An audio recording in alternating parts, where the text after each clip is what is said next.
ఓం శ్రీ సాయిరామ్.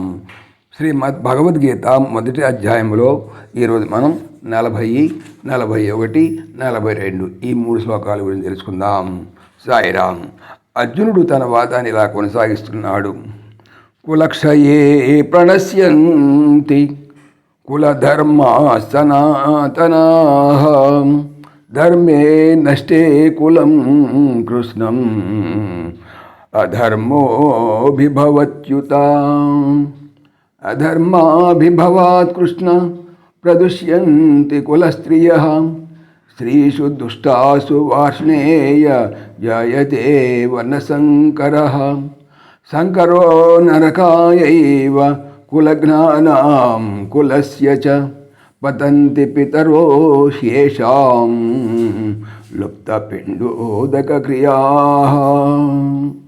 కులక్షయే వంశము నశింప, సనాతన అనాదిగా అనగా వంశం పరంపర వస్తున్నటువంటి కులధర్మా కులధర్మములు ప్రణశ్యంతి నశించుతున్నవి.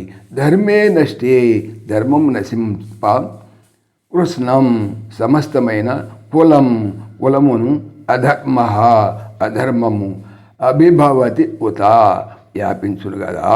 కృష్ణ ఓ కృష్ణ అధర్మాభివాత్ అధర్మము వృద్ధి నొందుట వలన కులస్త్రీలు ప్రదుష్యంతి చాలా చెడిపోదురు.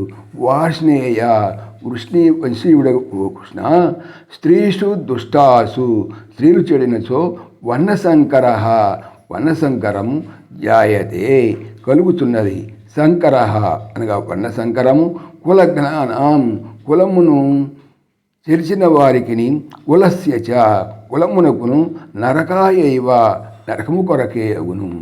ఏషాం వీరి యొక్క పితృదేవతలు లుప్త పిండోదక క్రియలు అనగా శ్రాద్ధములు తర్పణములు లేనివారై పతంతి అధోగతిని పొందుదురు.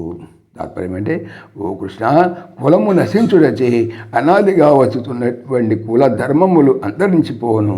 ధర్మము నశించుడచే కులమంతటను కూడా అధర్మము వ్యాపించును.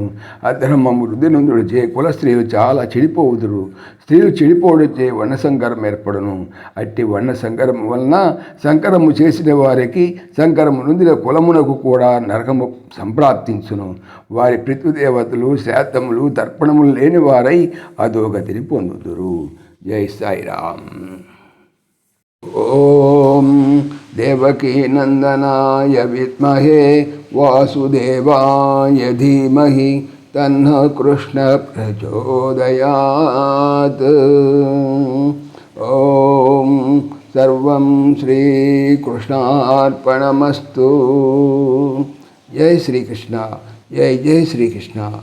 ఆత్మీయులకు మనవి, శ్రీకృష్ణ పరమాత్మ ఈ ఛానల్తో పాటుగా అనంత మహిమల శ్రీ సత్యసాయి అనేటువంటి మరొక యూట్యూబ్ ఛానల్ చేయిస్తున్నారు. దీనికి సంబంధించిన లింకు డిస్క్రిప్షన్లో చూడవచ్చు. జై శ్రీకృష్ణ. జై జై శ్రీకృష్ణ.